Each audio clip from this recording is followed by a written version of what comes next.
नमस्कार, मैं हूँ संजय शर्मा। आप देख रहे हैं 4 पीएम महाराष्ट्र। राशि जहीं से बात की है मैंने भारत, ईरान, अमेरिका के मुद्दे पर। किस तरह ईरान दिन पर दिन भारी हो रहा है, इन तमाम मुद्दों पर आपको समझना चाहिए कि दुनिया की राजनीति क्या बदल रही है। बहुत शानदार बातचीत है, ज़रूर सुनिएगा। चलते हैं राशिद जहीर के पास। राशिद भाई, ईरान ने तो बिल्कुल कमाल कर दिया है। मतलब किसी को उम्मीद नहीं थी कि ईरान इतनी तेज़ी के साथ पलटवार लगातार करेगा। 22 से 21 दिन हो गए हैं।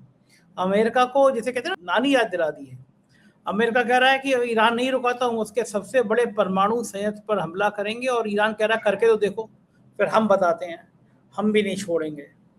ये युद्ध जो है अब बहुत खतरनाक रूप से तरफ जा रहा है। इजराइल पे जहां हमला हुआ है वहां भारतीय बहुत बड़ी संख्या में रहते हैं, और मिसाइल से हमला किया गया। अमेरिका के ना जाने कितने जहाज तबाह हो गए। अमेरिका ने सोचा नहीं था कि ईरान के पास इतनी ताकत है। ये युद्ध किस तरफ जाता हुआ नजर आ रहा है आपको? विजय किसकी होगी, ईरान की, इजराइल की, अमेरिका की, या ईरान वो करके दिखा देगा जो दुनिया में किसी ने सोचा नहीं? आप बहुत ज़्यादा स्टडी करते रहते हैं, इसलिए मैंने आज आपको तकलीफ दी कि क्या लग रहा है आपको आने वाले टाइम में क्या होगा?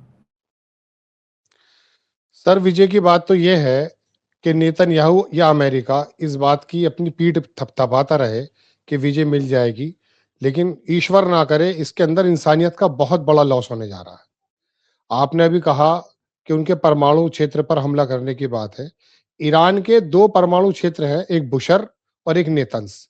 बुशर पे तो परसों तरसों उन्होंने हमला किया था, 350 मीटर की दूरी पर मिसाइल गिरा था। ये दुनिया का हर देश अपना सिविल एनर्जी जो बनाता है, न्यूक्लियर जो लोगों की आसानी के लिए होता है, वो हर किसी के पास होता है। तो उस पर उसने मारकर ये बताया कि मैं तुझे किस प्रकार से जो है ट्रीट करने जा रहा हूँ।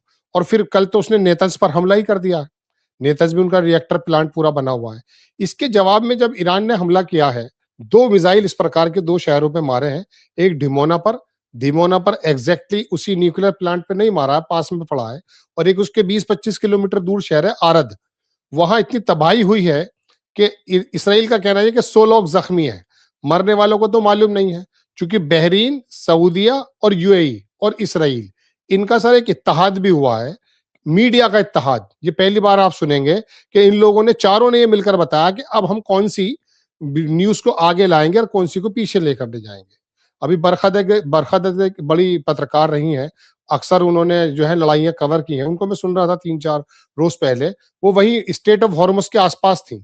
तो उन्होंने कहा सर कि यहाँ पर जो न्यूज है वो बड़ी फिल्टर तरीके से सरकार दे रही है, यानी कि जो वो देगी वही हम बोलेंगे, उसके अलावा हमें कुछ बोलने की इजाजत नहीं है। खैर, मैं अपनी बात पर आता हूं सर कि मिसाइल जो मारे गए हैं, वहां अनगिनत लोगों के मारे जाने की भी खबर है। और आज इसराइल के हाल ये है कि इसराइल के मंत्रियों को सड़कों पर घेरा जा रहा है। नेतन्याहू अपनी उस बात पर उतर आया है जिसके बारे में दुनिया के बहुत बड़े बड़े फिलोसफर बात कर रहे हैं। सर, मैं आपका ध्यान, बल्कि मैं हमारे 4 पीएम पर दर्शक देख चुके होंगे, मैंने आज सुबह ही एक प्रोग्राम बनाया था जिसके अंदर मैं आपको बता दूं कि ईरान को और मिडिल ईस्ट को जानने वाले 2 इतने बड़े पत्रकार जिन्होंने दर्जनों किताबें लिखी हैं। अब ऐसा तो है नहीं कि अमेरिका के अंदर उन पत्रकारों की जबानों को ये दबा रहे हों। अमेरिका चाहे कितनी भी हट पे उतर आया हो, लेकिन एक खूबसूरती अमेरिका की यह है कि वहां के पत्रकारों को बोलने दिया जा रहा है। वहां पर प्रोग्राम है सर, मैं आपको थोड़ा सा बताना चाहता हूं। ये उनका उसका प्रोग्राम का नाम है क्रिस हैगस एक बहुत बड़ा पत्रकार है। और अगर हमारे ये दिखाना चाहें तो ये उसकी तस्वीर भी है। इसने 3-4 किताबें लिखी। उसके अंदर इन्होंने ये बताया है कि दरअसल ट्रंप को किस प्रकार से घेर लिया गया है डीप स्टेट या नेतन्याहू की वजह से। ये परसों का प्रोग्राम है। इन्होंने पूरी की पूरी कलें खोल दी है। बराक ओबामा और क्लिंटन के बारे में इन लोगों ने यह कहा कि उनको भी ये लॉबी जो है उन्हें घेरना चाहती थी, लेकिन ट्रंप इनके घेरे में आ गए। उन्होंने इसके 3-4 सबूत भी दिए हैं। जो नेतन उस पर ट्रंप पर हमले हुए, एक पाकिस्तानी मूल का आदमी आसिफ मर्चेंट नाम का पकड़ा गया, उसकी बीवी ईरानी थी। तो उन्होंने ट्रंप को यह बताया कि अगर आईआरजीसी को खत्म ना किया गया तो आपको आईआरजीसी मार देगी। एक बात। दूसरी बात, एप्स्टीन फाइल से ध्यान हटाने नहीं चाहते थे। तो ट्रंप पूरी तरह से इन्वॉल्व हो गया। अब ट्रंप क्या इन्वॉल्व हो गया, पूरी दुनिया इन्वॉल्व हो गई। स्टेट ऑफ हॉर्मुज से आप देखिए, अब सऊदीया की रिपोर्ट यह है कि $180 प्रति बैरल पहुंचने वाला है। 120 तो लगभग टच कर गया है।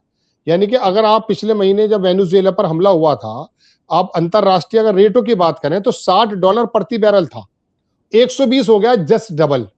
अब ऐसे में स्टेट ऑफ हॉर्मस पर ईरान जिस प्रकार से टोल टैक्स ले रहा है, और बल्कि जापान के बारे में तो आ भी चुका है कि जापान ने कुछ युआन के अंदर पेमेंट की है, तो इस बातों को लेकर अमेरिका झल्लाया हुआ है। लेकिन इस पूरे, अगर आप बात करें पूरी लड़ाई की, तो नेतन्याहू, इसराइल और वो ज़ायनिस्ट लॉबी इस बात में आकर के कामयाब हो गई कि उन्होंने ईरान को, उसको, अमेरिका को एक ऐसे दहाने पे खड़ा कर दिया जिसका खमियाजा पूरी दुनिया भुगतने वाली है। अब अगर खुदा ना करे, ईश्वर ना करे सर, अगर ये परमाणु की तरफ चला गया, क्योंकि 3 दिन पहले इसराइल का अखबार है, उसने कहा कि अब हम 10 न्यूक्लियर, एक टैक्टिकल न्यूक्लियर बोलते हैं सर, छोटे से एरिया के अंदर मारना, उसको मारने का प्लान कर रहा है, और उसी की प्लानिंग बना भी रहा है नेतन्याहू। मस्जिद अक्सा के पास एक मिसाइल मारा गया है, उसके बारे में ईरान ने कहा कि हमने जेरूसलम पे कोई भी मिसाइल नहीं मारा है। वो ये दिखाना चाहता है कि एक मिसाइल अगर मस्जिद अक्सा पे गिरा और पूरी दुनिया के मुस्लिम वर्ल्ड को देखो एकदम लड़ाई के अंदर कूद जाएंगे, जो सऊदी मुल्क अभी तक नहीं कूदे हैं, जो यूरोप अभी तक नहीं कूदा है। अब स्थिति ऐसी पैदा हो गई है कि अब इस लड़ाई के अंदर उनको इंटरवीन करना पड़ेगा, और उसकी वजह सिर्फ वो प्लानिंग है जो मैंने अभी आपको बताई, जो अमेरिका के टीवी चैनल्स पे वहां के रिपोर्टर्स दिखा रहे हैं। अब ईश्वर ना करे ये लड़ाई आगे बढ़े, लेकिन फिलहाल ईरान की बात यह है कि पिछले 48 घंटों में नेतन्याहू ने यह कहा कि ऐसी रात, ये शब्द है उसके, ऐसी रात मैंने नहीं देखी है जिस तरह से ईरान ने उसका, मैं कहूंगा अपनी आम जबान में, भसरा बिगाड़ कर रख दिया है। इस समय इसराइल के हालात बड़े खराब हैं जी। अच्छा, ये युद्ध बढ़ा कि इजराइल ने बड़ी साजिश के साथ अमेरिका को शामिल तो कर लिया, लेकिन इजराइल के इतना बुरा हाल हो गया जो इजराइल ने कभी कल्पना नहीं करी थी। कई दिन तक तो नेतन्याहू को लेकर ये खबर चलती रही, पता नहीं वो जिंदा हैं, मर गए, बंकर में छुप गए, और एक के बाद एक तरह, जिस तरह मिसाइल अटैक हुए, केमिकल अटैक हुए, वो एक बहुत बड़ी तबाही की तरफ इशारा कर रहे हैं। इजराइल अपनी मोसाद को लेकर बड़ा घमंड करता था कि हमारे पास मोसाद है, हमारे पास दुनिया की सबसे बड़ी खुफिया एजेंसी है। ये मोसाद कहाँ चली गई थी? उसको पता ही नहीं था कि ईरान कितना ताकतवर देश है। ईरान के पास हथियारों का इतना बड़ा जखीरा है कि अमेरिका के पसीने छुड़ा देगा। ये सब बातें उस इंटेलिजेंस को पता क्यों नहीं थी? कहाँ चूक गई वो इंटेलिजेंस? सर मोसाद की जहां तक बात है, मोसाद को तो ईरान के बारे में इतना पता है कि शायद ईरान को इतना नहीं मालूम। उन्हें मालूम है एक एक चीज का, उन्हें तो एक्चुअली इस लड़ाई को एक्सीलेट ही करना था। यही वजह है कि पिछले साल जो 12 दिन की लड़ाई हुई थी, उसमें जो ईरान ने जिस प्रकार के कुछ मिसाइल दिखाए थे, उससे ये अलर्ट हो गए थे, उनको पता चल चुका था कि मिसाइल ईरान बना चुका है और बहुत बड़ी तादाद में मिसाइल उनके पास है। तो वो तो एक्चुअली ईरान से कोई डरना नहीं है, उनको तो इस लड़ाई, इसको तबाही में लाना है। देखिए ईरान को वो लगभग लगभग बहुत बुरी तरीके से हर्ट कर चुके हैं। इसराइल के अंदर बहुत बड़ी तबाही है। इस बात के लिए मोसाद, ज़ायनिस्ट लॉबी, जो मैं आपसे बार बार कह रहा हूं, वो पूरी तरह से तैयार है। बस उनका तो कहना यह है, अभी नेतन्याहू जो 10-12-15 दिन पहले आए थे, उन्होंने कहा था कि यह धार्मिक युद्ध है, मैं 40 साल से इसकी तैयारी कर रहा था। उसको अच्छा, 2 चीजें मैं आपको सर और बता दूं, हमारे दर्शक भी जान लें। सिर्फ 2 देश दुनिया में ऐसे हैं जो अपने अपने 5000 पुरानी बात पर अटके हुए हैं, एक ईरान और एक इसराइल। इसराइल भी उसी तरह की तैयारी कर रहा था, और ईरान ने भी कहा कि हमें यूएई जैसी बड़ी बड़ी बिल्डिंग्स नहीं बनानी, हमें मालूम है हमें तबाह कर दिया जाएगा। इसलिए उन्होंने मिसाइलों पर ज्यादा ध्यान दिया, और जेरे बंकर 300 मीटर तक इनका बी-51 हमला कर सकता, 200 मीटर तक। उन्होंने 500 मीटर तक नीचे जाके अपना जो है ना यूरेनियम का तमाम धंधा और वो जो मिसाइल्स हैं अभी रखे हुए हैं। और अभी ऐसे मिसाइल कई सारे बाकी भी हैं जो दुनिया चौंक जाएगी, उसको देखेगी। तो ईरान भी अपनी तैयारी कर रहा था, क्योंकि ईरान को भी मालूम था कि आने वाले पूरे एरिया में ये ज़ायनिस्ट लॉबी कौन सी अपने मसीहा का इंतजार कर रही है। सर बात यह है कि हिंदुस्तान के अंदर जब हम कभी किसी पत्रकार से बात किया करते थे कि इस तरह से एक धार्मिक युद्ध होना, तो कहते थे कौन सी दुनिया में जी रहे हैं। आज वही पत्रकार, हालांकि वो हिंदी अखबारों के पत्रकार थे, मैं उनका सम्मान बराबर करता हूं, लेकिन वो अंतरराष्ट्रीय, हमारे यहाँ एक बड़ी दिक्कत ये थी कि अंतरराष्ट्रीय स्तर पर, कूटनीति स्तर पर बात करने से घबराते थे। आज चलिए अच्छा ये हुआ कि युद्ध से कम उनके दिमाग के चक्षु खुले और उन्हें पता चला कि नहीं, एक धार्मिक युद्ध भी है। नेतन्याहू जब सामने आया, उसने कहा कि मैं 40 साल से तैयारी कर रहा था। और जिस पत्रकार की मैंने अभी आपसे बात कही, 6 लाख लोग देख चुके हैं उसको, उन्होंने कहा इस अब से पहले क्लिंटन को और बराक को इसी ट्रैप में फंसाने की कोशिश की जा रही थी। लेकिन अब आकर के एक बहुत बड़े फिलोसफर ने तो ये कहा कि एक बेवकूफ प्रेसिडेंट की तलाश में था नेतन्याहू। शब्द यही है सर, स्टूपिड प्राइम राष्ट्रपति की तलाश में था, वो उन्हें मिल गया। अब वो आदमी एप्स्टीन फाइल की, देखिए मैं आपको सच बता रहा हूं, मैंने पहले भी प्रोग्राम में कहा, ट्रंप लड़ाई नहीं करना चाहते थे। ट्रंप को तो एप्स्टीन फाइल के माध्यम से और बाकी डरा धमका करके इसके अंदर इन्वॉल्व किया गया है। अब ट्रंप ने कल सुबह कह भी दिया है अपने ट्विटर हैंडल पर, ट्विटर हैंडल तो उनका नहीं है, ट्रंप उनका सोशल ट्रूथ है, उस पे उन्होंने लिख दिया है कि मैं इस लड़ाई को वाइंड अप कर रहा हूं। मैं इस लड़ाई को वाइंड अप के शब्द हैं सर, और ये लड़ाई मेरी थोड़ी ना है। स्टेट ऑफ हॉर्मस पर मेरा तेल थोड़ी ना आता है, यूरोप का तेल आता है। अगर उनको लड़ना है तो लड़ाई में उनका साथ दे दूंगा। लेकिन 12 घंटे के बाद उनका फिर जो है जहन बदला। उन्होंने कहा 48 घंटे का मैं अल्टीमेटम दे रहा हूं, स्टेट ऑफ हॉर्मस को यदि खोल दो वरना मैं बड़ी तबाही फेरने वाला हूं। ये समझ में नहीं आता है कि अमेरिका का राष्ट्रपति, दुनिया का सबसे ताकतवर आदमी, हम जैसे छोटे मोटे पत्रकार भी बात करते समय ये सोचते हैं कि हमारी बात पकड़ ली जाएगी, लिहाजा बहुत समझनी चाहिए। क्योंकि ट्विटर पे सर मैं अपनी बात को यही रहूंगा, मैं ट्रंप पर ही, ट्विटर पर ये समझ लीजिए 90% इस समय जानकारियां फेक हैं। आप चैट जीपीटी और ग्रोक का अगर इस्तेमाल करेंगे तो पता चलेगा वीडियोस बनाकर डाल रखी हैं। ऐसे में हमारी जिम्मेदारी बन जाती है बहुत ज्यादा ध्यान से सोचना, बड़ी निकाल कर लाना। ट्रंप साहब सुबह कुछ और कहते हैं, शाम को कुछ और कहते हैं, क्योंकि वहां से उनको संचालित कर दिया जाता है। एक बात मैं आपसे और कहूं कि एप्स्टीन फाइल की, हालांकि 2006 से पहले ट्रंप का ताल्लुक नहीं, बाद में ताल्लुक नहीं रहा एप्स्टीन से, जेफरी एप्स्टीन से। अगर कोई वीडियो सर इस प्रकार की आ जाए कि 11 से 12 साल की कोई बच्ची उसके साथ दुष्कर्म हो, ईश्वर ना करे, तो आप ये बताइए ट्रंप मुंह दिखाने लायक कहां रह जाएंगे। और ऐसी ऐसी वीडियोस का उनके पास भंडार है। ये अमेरिका के अंदर बात चल रही है। अब वो डर गया अपनी पर्सनैलिटी को लेकर के, उसको नोबेल भी चाहिए, वो दुनिया के अंदर उसके बारे में किताबें लिखी हैं। सर मैं एक बात और बता दूं, याद आ गई मुझे, अगर आप कहेंगे तो हम दिखा देंगे। ऐसी किताबें हैं जिसको अंदर इसको किंग बताया गया, इसको मसीहा बताया गया। अब इनके पेट में, जैसे हमारे यहाँ भी एक हमारे महामानव है, उनके अंदर भी हवा भर जाती है, इसके अंदर भी हवा भरी हुई है कि यार वो मसीहा शायद मैं तो नहीं हूं। क्योंकि अब बनारस में आपको याद होगा कि हमारे मोदी जी ने कहा था कि मुझे अब ये बात में बिल्कुल कन्विंस हो गया हूं कि मुझे किसी काम के लिए भेजा है।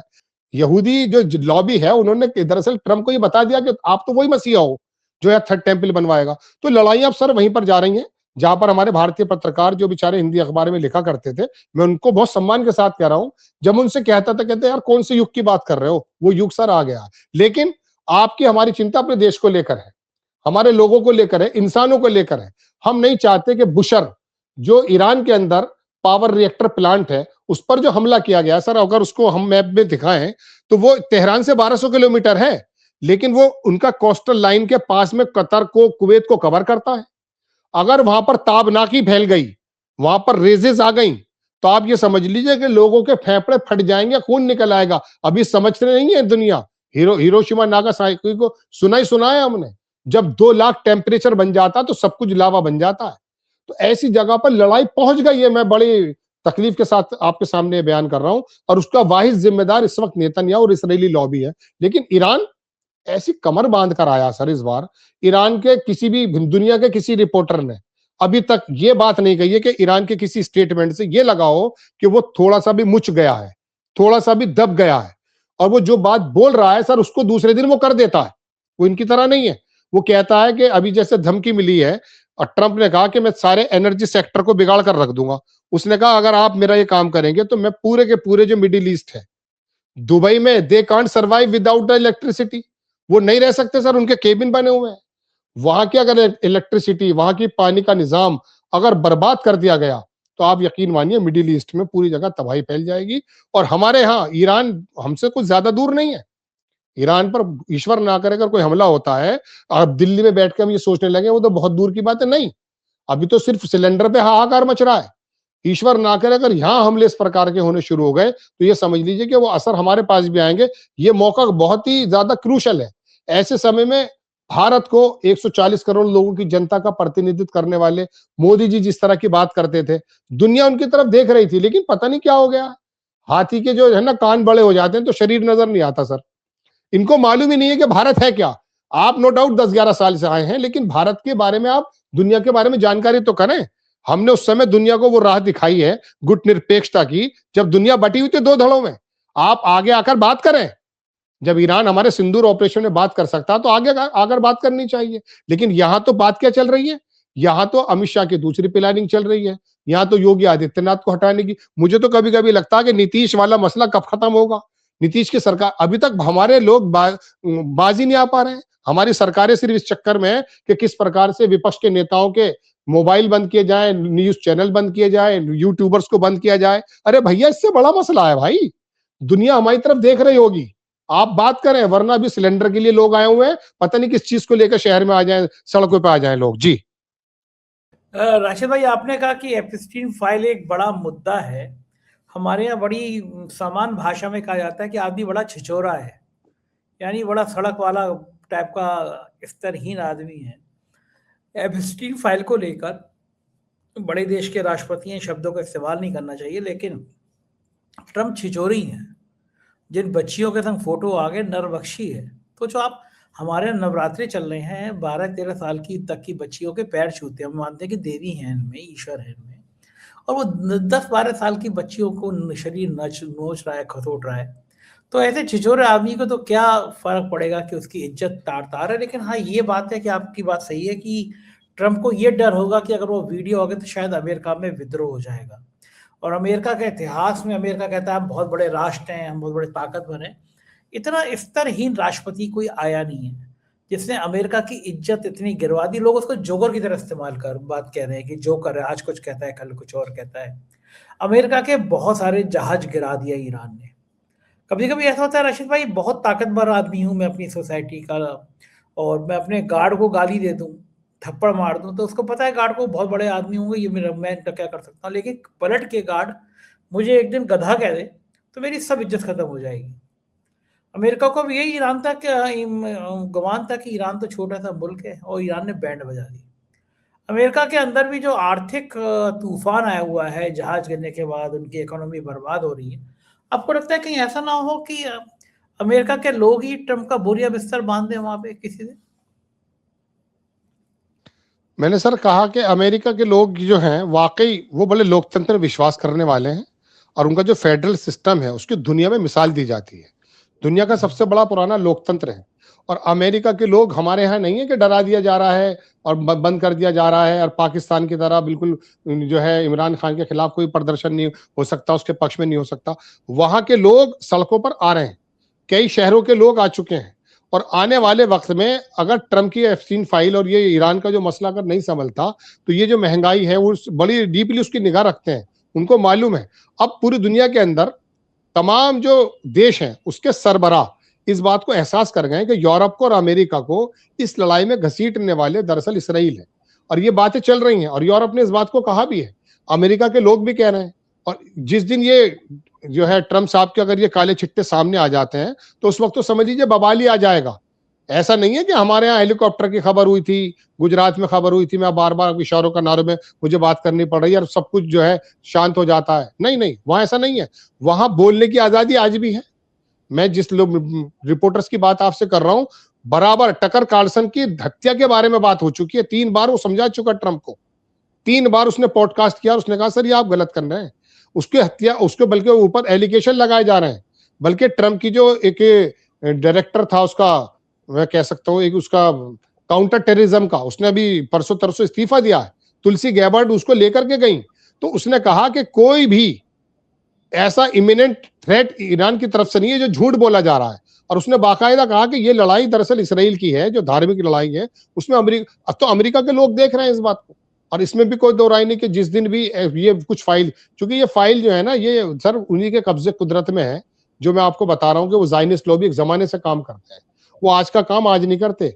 2015 से काम चल रहा था, जब 2016 में ट्रंप आए थे, 2015 में ही जो है उनको ट्रैप कर लिया गया था। तो ये सरकारों का आना जाना, मैंने एक बार 4PM पे प्रोग्राम बनाया था कि क्या आप लोग ऐसा सोचते हैं कि हम चुनते हैं सरकार? सरकार तो वाकई वोट से हम चुनते हैं, लेकिन जो आसपास का माहौल बनाया जाता है ना पुलवामा से और सिंदूर से और दुनिया भर की एक्टिविटीज से, और एक बार दिल्ली में एक बूढ़ा आदमी आया था महाराष्ट्र का, उसने आकर के हंगामा करा था, ये सब कुछ प्री प्लान होता। आप कहाँ चले गए? वो सारे एनजीओ, सारा मीडिया, दुनिया का जो मेन स्ट्रीम मीडिया चल रहा है, ये एक टाइम पर आकर एक्सीलेट करता है उनके इशारे पर। तो उनको मालूम है कि एप्स्टीन फाइल कब आनी है कब नहीं आनी, तो इसी वजह से परेशान भी हैं। लेकिन अमेरिका के लोग सड़कों पर आ रहे हैं और आने शुरू हो चुके हैं, बातें चल रही हैं। इसराइल के लोगों को बता नहीं रहे हैं। वहां पर एक कानून बना दिया गया है सर कि कोई भी वीडियो जारी नहीं करेगा, कोई भी न्यूज नहीं देगा, वरना इसराइल के हालात अगर कोई देखे तो दुनिया समझ जाएगी कि ईरान ने इस वक्त उसका कैसा भरता निकाल दिया है। मैं तो एक बात ये भी कहूंगा कि वाकई अमेरिका के लोग लोकतंत्र में हम भी विश्वास तो हम भी रखते हैं, लेकिन हमें जिस तरह से डराया धमकाया जा रहा है, तो उत्तर प्रदेश में तो ईद की नमाज में देखा सर हमने कि वहां पर जो है, अभी मैं देख रहा था एक दरोगा की वो मैनपुरी में धमकियां दे रहा है दाढ़ी वाले को। अमेरिका के अंदर ऐसा नहीं है, इंसाफ पसंद लोग हैं वो, और वो सड़कों पे आ रहे हैं और वो बैंड बजा कर रख देंगे इस पूरे निजाम की। लेकिन एक बात तय है सर कि अब ये निजाम बदलने वाला है। वो जो आप वर्ड ऑर्डर सुना करते थे ना, ये सब किताबी बातें हुआ करती थी, ये टूट रहा है निजाम। अब यहाँ चीन किस प्रकार से पूरा का पूरा मिडिल ईस्ट, पूरा यूरोप और वहां तक जो है अपनी बातों को फैला रहा, थोड़े दिनों बाद देख लीजिएगा आप। इस लड़ाई से अमेरिका के तमाम रिपोर्टर, बुद्धिजीवी कह चुके कि अमेरिका यहां पर घिर गया है। ट्रंप यहां पर घिर गया। इस लड़ाई से वो बिना अपनी इज्जत दांव पे लगाए बिना और उसको छीने बिना वो वापस नहीं जाएगा, क्योंकि ईरान तो बहुत मजबूत स्थिति में है। उसको मालूम था कि कहां कहां क्या क्या होना है। स्टेट ऑफ हॉर्मुज की अगर स्ट्रेटेजी इनको पता चल जाए, जो कि उनकी है, क्योंकि ईरान के बहुत सारे बुद्धिजीवी बताते रहते हैं, हम देखते रहते हैं कि अंदाजा नहीं कर सकते। यहां पहले युद्ध हो चुका है सर, उसके अंदर जो है ना, ईरान का और इराक का जब युद्ध हुआ है, तो उसको जो है वो लोग स्टेट ऑफ हॉर्मुज की तो अब बात हम सुन रहे हैं, वहां पर शिपवारी कहा जाता था वो। उसके अंदर 350 जहाज खून, ये पानी लाल हो चुका था। अब भी ऐसी मौका आ रहा है, उन्होंने अपने बेड़े रवाना कर दिए, देखिए क्या होता है। लेकिन अमेरिका के लोग सजग हैं और वो आने वाले वक्त में शायद, मुझे उम्मीद यह है कि जैसे जिस तरह से वो लोग सड़कों पर उतर आते हैं, ट्रंप को समझाने के लिए सड़कों पर जरूर उतरेंगे। जी बिल्कुल ठीक बात है। दुनिया बहुत खतरनाक मोड़ पर जाती हुई नजर आ रही है। बहुत बहुत शुक्रिया राशिद भाई, इतनी सारी बातें करने के लिए, थैंक यू। तो ये थे राशिद जहीर, और ईरान और अमेरिका के इस जंग के परिणाम क्या होंगे ये अब सीधा सीधा दिखने लगा है। ईरान वो करने जा रहा है जो किसी भी स्वाभिमानी मुल्क को करना चाहिए, और जाहिर है कि अब ईरान के तेवर पूरे अमेरिका और उनके चंपू दोस्त जितने हैं उनके लिए बहुत भारी पड़ने वाले हैं। कैसी लगी बातचीत बताइएगा जरूर। शुक्रिया, थैंक यू।